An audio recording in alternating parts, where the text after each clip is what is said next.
ദൈവനാമത്തിന് തുതി. മാർക്കോസ് 10:27. യേശു അവരുടെ നേരെ നോക്കി പറഞ്ഞു, മനുഷ്യന് ഇത് അസാധ്യമാണ്, ദൈവത്തിന് അങ്ങനെയല്ല. അവിടത്തേക്ക് എല്ലാം സാധിക്കും. പ്രാർത്ഥിക്കുകയും യാചിക്കുകയും ചെയ്യുന്നതെന്തും ലഭിക്കുമെന്ന് വിശ്വസിക്കുവിൻ, നിങ്ങൾക്ക് ലഭിക്കുക തന്നെ ചെയ്യും. പ്രലോഭനത്തിൽ അകപ്പെടാതിരിക്കാൻ ഉണർന്നിരുന്ന് പ്രാർത്ഥിക്കുവിൻ. ലൂക്ക 1:37.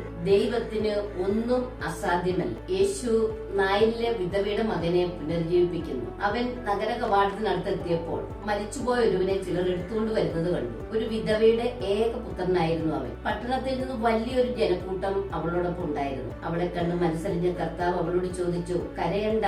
അവൻ മുന്നോട്ട് വന്ന് ശവമഞ്ചത്തിന്മേൽ തൊട്ടു. അത് വഹിച്ചിരുന്നവർ നിന്നു. അപ്പോൾ അവൻ പറഞ്ഞു, യുവാവേ, ഞാൻ നിന്നോട് കൽപ്പിക്കുന്നു, എഴുന്നേൽക്കുക. മരിച്ചവൻ ഉടനെ എഴുന്നേറ്റിരുന്നു. അവൻ സംസാരിക്കാൻ തുടങ്ങി. യേശു അവനെ അമ്മയ്ക്ക് ഏൽപ്പിച്ചു കൊടുത്തു. എല്ലാവരും ഭയപ്പെട്ടു. അവർ ദൈവത്തെ സ്തുതിച്ചുകൊണ്ട് പറഞ്ഞു, ദൈവത്തിന് ഒന്നും അസാധ്യമല്ല. ഹല്ലേലൂയ, ആമേൻ.